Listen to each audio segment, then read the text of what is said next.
Ito ang kasaysayan ng isa sa pinakatapat na kanang kamay ni Rodrigo Duterte. Totoo bang muntika na silang makagat ng asong ulo? Ano ang ginawa nila dito? Habulin nga ba siya ng mga babae?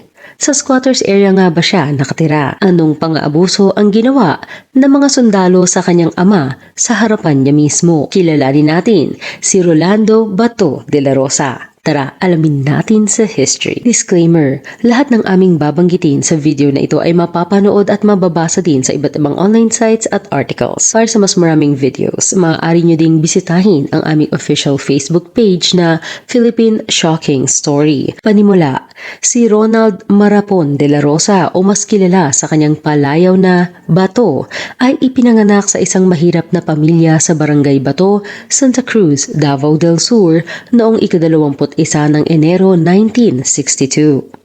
Ang kanyang ama ay si Teodoro Diamaton de la Rosa Sr., isang tricycle driver, at ang kanyang ina naman ay si Anisha Cruspero Marapon, isang tindera sa palengke. Ang pinagsamang kita ng mag-asawa ay pilit pinagkakasya upang malamanan ang tiyan ng buong pamilya at mabigyan ng edukasyon ang kanilang mga anak. Minsan ay kinakapos ng bigas na pangluto at madalas ay hindi sila nakakakain ng 3 beses sa isang araw. Pinagsasama na lamang din nila sa isang kainan ang almusal at tanghalian.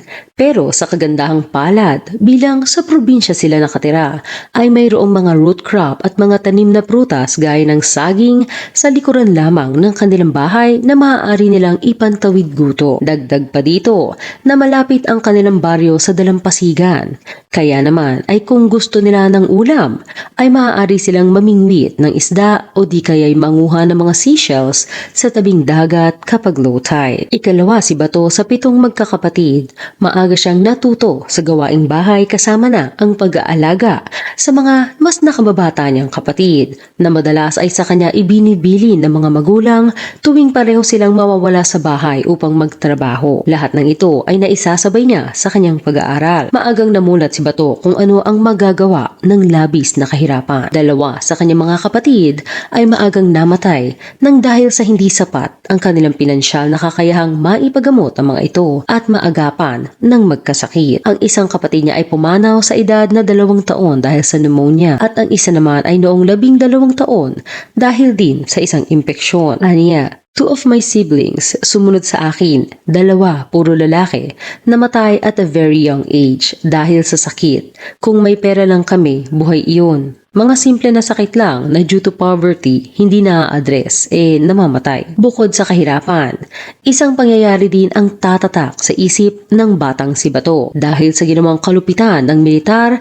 sa kanyang ama. Isang bagay na maghihikayat sa kanya na baguhin ang hindi magandang sistema sa loob ng kapulisan. Ayon sa kanyang kwento, isang araw daw ay pauwi na ang kanyang ama mula sa pamamasada. Isinakay na silang magkakapatid pauwi at igagarahin na daw sana nito ang pinapasadang tricycle sa paradahan ng may-ari nang harangin sila sa detachment ng Philippine Constabulary 56th Battalion na ayon kay Bato ay mga abusado at mga lasing pa. Pinagalitan daw ng mga ito ang kanyang ama at tinanong kung bakit overloading siya. Sagot naman daw ng kanyang ama, pauwi na po ako, yung anak ko walang masakyan, isinakay ko na dito. Ang ginawa daw ng mga sundalo ay pinagtulungang bugbugin ang kanyang ama at maya-maya lamang ay kinuha ng isa sa mga ito ang iniihaw nilang bangus. Inutusan ang kanyang ama na ibuka ang kanyang bibig at saka ipinasok ang nagbabaga pang bangus sa kanyang bibig na siyang naging sanhi ng pagkapaso ng palibot ng bibig ng kanyang ama. Walang magawa ang 10 taong gulang na si Bato noong panahong iyon kundi umiyak ng umiyak lamang habang nasa bubungan ng tricycle. Edukasyon. Nag-aral siya ng elementarya sa Bato Elementary School. Isang kwento sa kanyang talambuhay ay nang masira ang tsinelas ng kanyang nakababatang kapatid habang naglalakad sila sa putikan papuntang eskwelahan. Ang ginawa niya ay naghati na lamang sila sa tig-isang paa ng tsinelas. Isang bagay ito na madalas mangyari sa kanya tuwing mapupudpud na ang tsinelas sa kakalakad ng malayo papasok ng eskwelahan dahil wala siyang pamasahe, habang ang ibang kamag-aral ay nakakasakay papuntang eskwelahan. Pero hindi ito naging hadlang sa kagustuhan ni Bato na makapagtapos. Isang bagay na palaging sinasabi ng kanyang mga magulang ay wala man silang maipamanang lupa o maiwang pera ay maiiwan iniwan naman nila ang tamang edukasyon. Kaya kailangang magsumikap silang makatapos sa pag-aaral. Bukod sa paminsan-minsan ay napasok ng nakayapak at pamasahe. Kung dito ay wala ding sapat na pambili ng uniforme sa scouting at PE si Bato. Pero sa kabila ng mga pagsubok na kinaharap, aktibo sa eskwelahan si Bato na natural na matalino. Ayon sa dati niyang guro noong grade 2 na si Miss Presentacion Paras, kahit na maka-absent si Bato, ay nakakasagot pa rin ito sa mga tanong pagbalik niya. Aniya, marunong siya sa klase. Graduate si Bato bilang valedictorian sa kanilang klase. Para naman sa high school ay nag-aral siya sa Santa Cruz National High School. 8 kilometro ang layo nito sa kanilang bahay at ang pamasahe noon ay 10 sentimo habang ang kanyang baon ay 25 sentimo lamang. Ipapaalala ko lamang na wala pang K-12 noong panahong ito kaya 4 na taon lamang ang high school bago dumiretso ng kolehiyo. Upang makakuha ng pandagdag may makain ay gumagawa siya ng mga assignment para sa iba pa niyang mga kaklase, kapalit ng pagbili ng mga ito ng kanyang pananghalian o di kaya'y merienda. Nang matapos niya ang ika-unang taon sa high school, ay bumili ng biik ang kanyang ina upang makatulong sa kanilang gastusin. Nagkasakit daw siya at tumigil muna ng 1 taon sa pag-aaral. Sa panahong ito ay nag-focus siya sa pag-aalaga at pagpapalaki ng mga biik. Nang lumaki na ang mga ito at maibenta, ay sa pag-aaral. Naging aktibo siya sa sports at mga programa sa eskwelahan kung saan nakitaan siya ng galing sa pagsasayaw. Pero dahil iisa lamang ang gamit na pantalon na uniforme, sa paaralan ay inabot ito ng punit sa puwetan dahil sa pagkapudpod. Tinatakpan daw niya ito ng matitigas na papel gaya ng cardboard sa likuran ng pad paper upang hindi naman makita ang kanyang puwetan. Ngunit sa kanyang pagbibinata sa high school ay nagkaroon siya ng kaunting kapilyuhan. Mayroon siyang iba't ibang nobya sa eskwelahan. Kahit anong year ng high school ay hindi lamang isa ang kanya nagiging girlfriend. Aniya, maraming girlfriend noon. May girlfriend ako sa 2nd year, sa 3rd year, sa 4th year, multiple girlfriend. Ewan ko ba't nagustuhan nila ako despite na mahirap lang ako. Pagdating ng uwian ay naipambili na niya ng biningit ang kanyang huling 10 sentimo. Kaya naman ay lalakarin niya ang pabalik sa kanilang bahay. Pero pagdating ng 6 p.m. ay madilim na sa daan at bago marating ang kanilang bahay ay mayroon siyang madadaan ng sementeryo. Dahil takot siya sa multo, tinatakbo siya pa uwi at pumipikit-pikit na lamang. Ang biningit ay isang minatamisang gaya ng ginataang bilo-bilo. Ang kinaibahan ay gawa ang ginataang bilo-bilo sa malagkit na bigas, habang ang biningit ay gawa sa native tapioca o landing na mula sa puno ng buri. Marami ding pinasok na trabaho si Bato sa pagitan ng kanyang pag-aaral. Naging isa siyang taga-alaga ng baka, tindero ng isda, kargador at iba pa. Dahil tumigil ng 1 taon ay 1979 imbis na 1978 siya nakagraduate ng high school. Tapos nito ay kumuha siya ng scholarship exam sa Mindanao State University. Nakapasa siya dito kaya libre ang kanyang tuition. Mayroon din siyang allowance kasama na ang matitirahan. Kumuha siya ng kursong engineering bago nag-shift sa Bachelor of Science in Public Administration dahil natatakot siyang hindi ma-maintain ang grado na kinakailangan sa kanyang scholarship. Upang magkaroon ng karagdagang panggastos ay sumali siya sa isang cultural dance group varsity at nag-apply din siya bilang isang student assistant kung saan nag-tutor siya kada hapon sa mga batang nasa kindergarten at elementary na anak ng mga dati niyang guro na nakatira doon. Kumikita na siya, may libre pa siyang pagkain. Sa kanyang pagsa-sideline na ito ay nagagawa niya pang magpadala ng pera sa kanyang ina at matulungan ito sa mga gastusin para naman sa kanyang mga mas nakababatang kapatid na nag-aaral ng high school. Karera sa pagkapulis. 3rd year college na siya noon sa kolehiyo nang dumating ang pagkakataong makakuha siya ng exam para sa PMA. Nakapasa siya at pumasok dito kahit pa babalik siya sa 1st year dahil alam niyang ito na ang kanyang tsansa para sa mas magandang buhay kung sakaling pala rin siyang makagraduate. Pinagbutihan niya ang pag-aaral dito at iniwasan ang anumang magiging dahilan ng ikadidismiss niya. Takot daw siyang madismiss kaya hindi siya sumali sa anumang hazing at wala din daw hazing sa PMA kaya ayaw niyang masangkot sa ganoon. Ang pinakamabigat na pagsubok ay dumating noong siya ay nasa 2nd year na sa PMA sa kanilang lugar sa Santa Cruz sa Davao del Sur. ay pilit kinukumbinsi ng mga NPA ang kanyang ama na siya ay pagresignin sa PMA at umanib sa kanila. Nagpadala ng telegrama ang kanyang ama na ipinapaalam sa kanya ang nangyayari. Kwento ni Bato, ang nakasaad daw sa telegrama na ipinadala ng kanyang ama ay, "Bibot, tinatakot ako dito ng mga NPA. Gusto nila mag-resign ka at mag-join sa kanila. But please continue ka dyan sa PMA.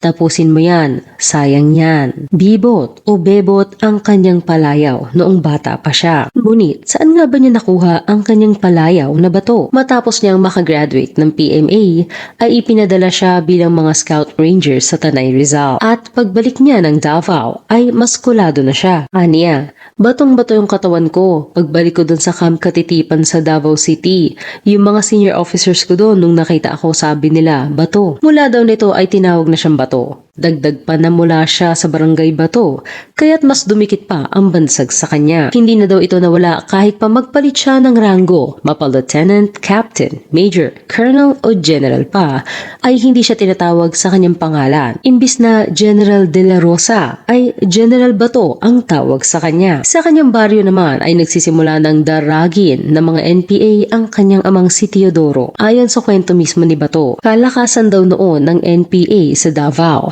At dahil sumuway ang kanyang ama sa utos ng mga ito na pauwiin siya upang isali sa kanila, ay pinlano na ng mga ito na likidahin ang kanyang ama. Upang hindi madamay ang pamilya ay lumuwas ito ng Manila upang magtago. Hindi nagtagal ay nagkaroon ng pagkakataon ang kanyang ama na dalahin at itakas papuntang Manila ang buo nilang pamilya upang makaiwas sa nagbabadyang panganib mula sa mga rebelding grupo. Pumunta sila sa kapatid ng kanyang ina na naninirahan sa Botocan, Quezon City, kung saan namuhay sila sa squatters area. Taong 1986 ay nakagraduate sa PMA si Bato sa Sinagtala class. Ito ang unang batch ng mga sundalong graduate matapos ang ikaunang People Power Revolution at siyang magsisilbi sa Administrasyong Cory Aquino. Nagboluntaryo siyang maging Marine, ngunit napunta sa pagpupulis mula sa resulta ng draw lots.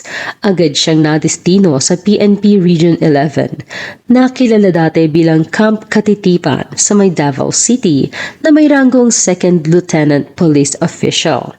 Dito unang nag-cruise ang mundo nila ni dating Pangulong Rodrigo Duterte na nooy acting Vice Mayor ng Davao matapos ang EDSA Revolution. Umusbong ang mabuting pagkakaibigan sa pagitan ng dalawa at naging principal sponsor pa si Duterte nang ikasal si Bato sa kanyang asawang si Nancy Johnson Somandante noong 1989. Inilarawan niya si Duterte bilang pinakamalaking impluensya sa kanyang karera. Isang kwento ang hindi niya malilimutan. Habang sila ay nasa isang firing range, mayroon daw asong na tumakbo papalapit sa kanila at sigurado daw siyang kakagatin sila nito. Pinaputokan daw ito ni Duterte gamit ang kanyang rifle, ngunit hindi ito tinamaan dahil nagalaw at mabilis. Habang papalapit sa kanya ay isinagaw daw nito ang pusila, pusila, pusila o barilin sa Tagalog. Binunot daw ni Bato ang kanyang baril at pinaputokan ang aso. Ngunit hindi niya rin ito tinamaan hanggang sa nakalapit na ito sa kanila at siya namang akyat nila sa upuan. At dito ay natamaan na daw niya ang aso. Komento ng isang staff habang ini-interview siya ay animal cruelty daw ito. Sabi naman ni Bato, gusto mo bang makagat ng asong ulol? Ang asong ulol o yung tinatawag na rabid dog sa Ingles ay isang aso na mayroong sintomas ng rabies, isang viral infection na nagdudulot ng kakaibang kilos sa mga aso gaya ng labis na pagbabago ng pag-uugali nito, takot sa tubig, hangin at ilaw, labis na paglalaway at pagka-agresibo. Kapag ang virus ay pumasok na sa utak nito at lumabas na ang mga sintomas, ay hindi na magagamot pa ang aso. Maaaring maipasa ang rabies sa tao mula sa kagat o sugat na madidilaan ng apektadong aso. Inilarawan si Bato ng kanyang mga pinamumunuan bilang mahigpit pero compassionate na pinuno. Ayon sa isa sa mga naging dating trainee ni Bato na si Police Superintendent Angel Sumagaysay ng Davao City Police Office, mayroon daw itong pake sa kapakanan ng mga tao niya. Aniya, yung pagdala niya ng tropa, talagang yun, mahigpit siya pero very compassionate. Pag nagkamali ka doon, walang maraming usapan yon, papipiliin ka, kaliwa, kanan o papel. So dito tayo sa kaliwa kasi kanan siya. Malakas yung kanan pero ganun din. Pero pagkatapos niyan matumba ka at napag-isip-isipan mo after nung TikTok niya, bibigyan ka ng pera. Magpahilot ka kasi may tama ka. Ngunit hindi lahat ay natutuwa sa pamamaraan ni Bato. Lalo na ang mga masasamang loob na kanyang nahuhuli. Gaya na lamang noong siya ay station commander pa lamang. Kinasuhan siya ng arbitrary detention pero kalaunan ay napawalang sala siya. Ayon sa kanyang dating tauhan, ito ay kaso nang binalikan lamang siya ng isa sa kanyang mga nahuli. Iba't ibang posisyon ang nahawakan ni Bato, ngunit ayon sa isang interview ay kamuntikan na siyang mag-resign sa pagkapulis dahil sa bagal ng usad ng kanyang promotion. Habang ang kanyang mga kasabayan sa PMA ay napag-iwanan na siya. Nang magpasa siya ng kanyang resignation, ay nagkaroon ng deliberation ang board ng PNP. Kinonsidera ang kanyang performance at mga accomplishment at ibinigay sa kanya ang nararapat na promotion. Taong 2003 ay pinromote siya bilang police superintendent at na-assign sa Camp Katitipan sa Davao City, bago inilipat sa Directorate for Human Resource Doctrine and Development bilang head ng training. Enero 2012 hanggang 2013, nagsilbi siya bilang chief ng Davao City Police Office sa ilalim ng pagiging mayor ng mag-ama na sina Sara Duterte na nooy nagsilbi bilang mayor mula ika-30 ng Hunyo 2010 hanggang ika-20 ng Hunyo 2013. Sara Duterte na nooy nagsilbi bilang mayor mula ika-30 ng Hunyo 2010 hanggang ika-30 ng Hunyo 2013 at ang kanyang ama naman na si Rodrigo Duterte na nagsilbing mayor noong ika-30 ng Hunyo 2013 hanggang ika-30 ng Hunyo 2016. Sa panahong ito ay matagumpay niyang pinangunahan ang pagsugpo sa sinasabing utak ng sindikato at carnapping na si Ryan Yu alias Pactin noong 2012. Pinangunahan niya din ang pag-rescue sa kinidnap na negosyanteng Filipino-Chinese na si Sally Chua noong 2013. Dito niya rin sinimulang iimplementa ang Oplan Tokhang na kilalang kampanya kontra ipinagbabawal na gamot. Mula ito sa pinagsamang salitang Cebuano na tuktok o pagkatok at hangyo o pakiusap. Literal nakakatok sa mga pintuan ng kilalang gumagamit at nagbebenta ang mga pulis upang pakiusapan ng mga ito na itigil ang kanilang masama at iligal na gawain. Bukod dito ay nagdidikit din ng mga pulisya ng mga sticker at poster at nagsasabit ng tarpaulin na may hotline para sa mga nais magsuplong ng mga kilala nilang gumagamit at nagbebenta. Kasabay ng Oplan Tokhang ay ang pag-iimplementa din niya ng Oplan Pack Gang sa lahat ng barangay sa Davao. Isang pinaghalong Cebuanong salita na pitulon ang kabataan onan sa gang o pagdidisiplina ng kabataang nasa mga gang. Gumagamit ang pulisya ng mga lectures o discussions upang i-discourage ang mga kabataan sa Davao na sumali sa mga gang na gumagawa ng mga criminal at illegal na aktibidad. Matapos manilbihan bilang Davao City Police Chief, ay na-assign si Bato sa National Headquarters ng PNP sa Camp Crame kung saan nanilbihan siya sa intelligence group ng PNP mula Oktubre 2013 hanggang Disyembre 2014. Bukod sa pagiging pulis ay nagawa pa ni Bato na isingit ang pag-aaral niya.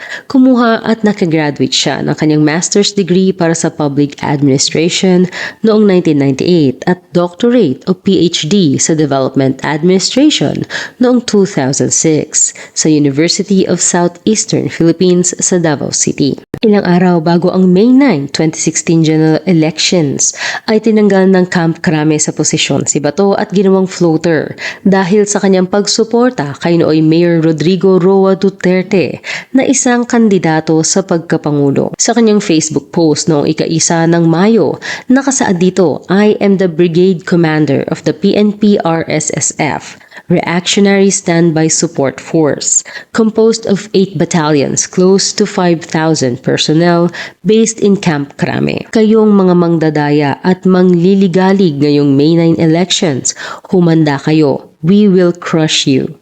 Kung sa Binisaya pa, ligsan ta mo. Ang ilan pa niyang post ay noong ika-26 ng Abril kung saan sinabi niyang, "It's time for Batman versus Emilio Aguinaldo.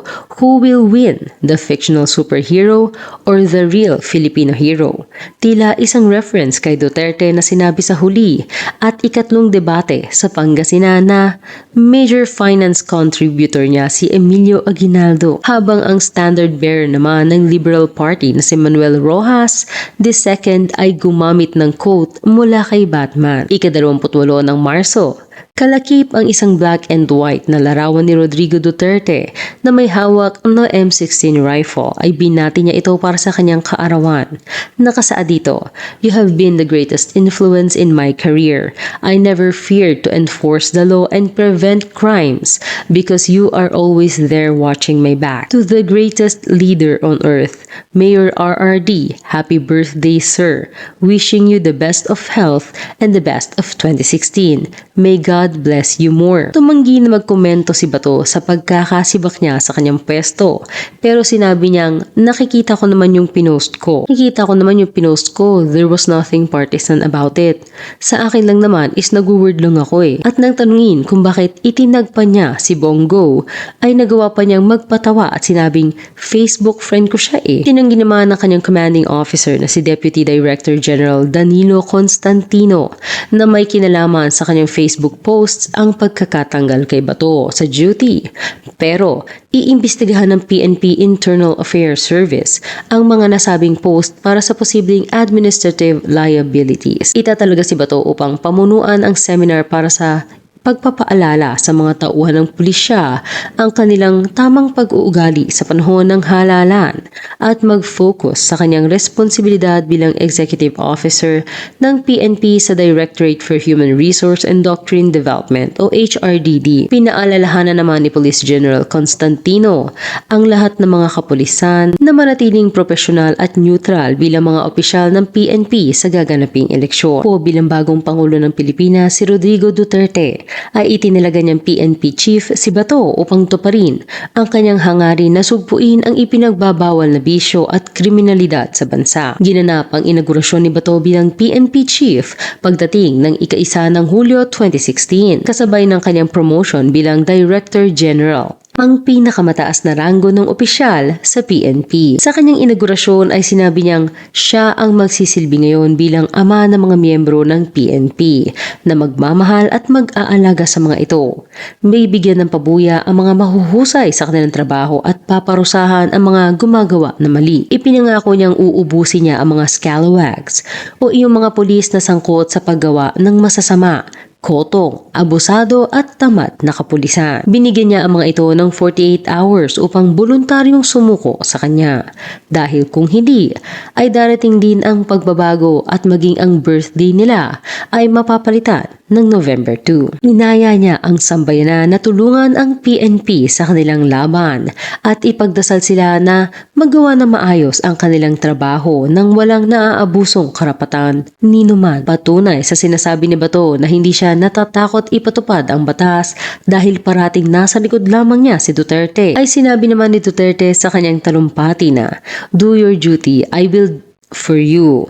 Do your duty, and if in the process you 1,000 persons because you were doing your duty, I will protect you. And if they try to impeach me, I will hurry up the process and we go out of the service together." Inatasan siya ni Pangulong Duterte na ibaba sa pinakamababang level na posibleng magawa niya ang problema ng bansa sa ipinagbabawal na bisyo, kriminalidad at korupsyon sa loob ng 6 na buwan. Sa panahong ito ay nasa 3 dekada nang magkakilala sina Bato at Duterte.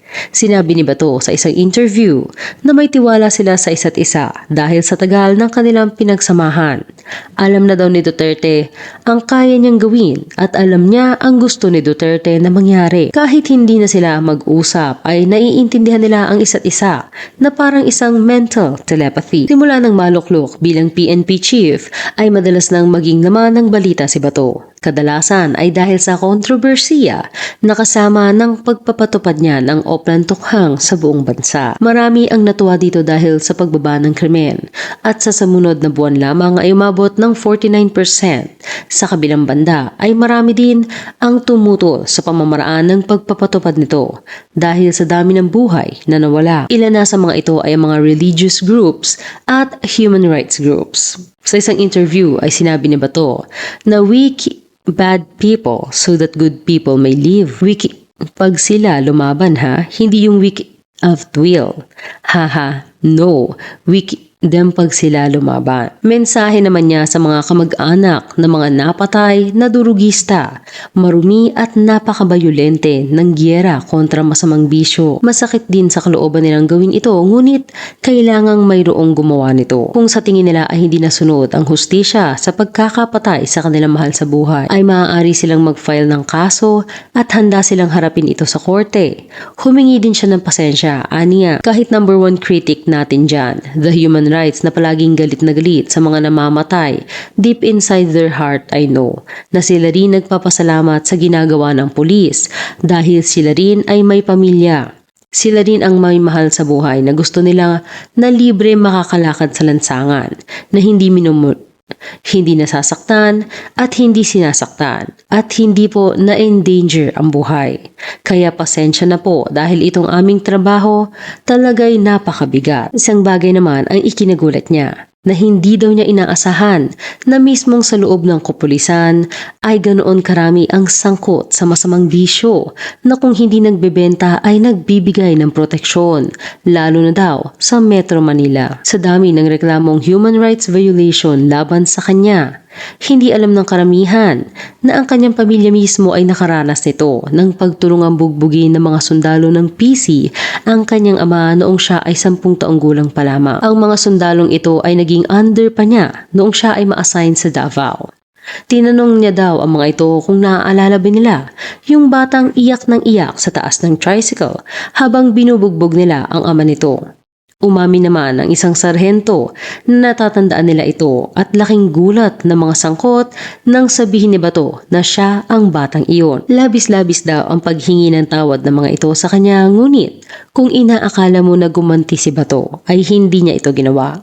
Pinaalala lamang niya sa mga iyon ang kamaliang ginawa nila. Sinabi ni Bato sa isang interview na hindi daw niya ugali ang maghigante. Matagal na daw iyon at saka patay na rin ang kanyang ama. Pero ngayon lamang daw niya na-realize na ang tapang niya ay nakuha niya dito, pati na rin ang kanyang pananaw sa hirap. Dahil sa bigat ng trabaho ay hindi din bago kay Bato ang mga banta sa kanyang buhay. Matapang niyang hinaharap ang mga ito at pinagpapatuloy lamang ang laban. Ngunit ang matapang na chief ng PNP ay mayroon ding kinatatakutan. Aniya, unang-una si Lord. Ayaw daw niyang magkaatraso dito. Ikalawa ay ang kanyang asawa. Aminado siyang under desire siya dito. At ikatlo ay multo dahil kahit anong baril mo ay hindi ito tatablan. Hanggang dito na lang kayo, anong masasabi nyo sa kasaysayan ni Ronald Bato de la Rosa? I-comment lamang ang inyong opinion sa ibaba. Salamat sa pakikinig. Huwag kalimutang mag-subscribe sa aming channel at i-click na rin ang notification bell.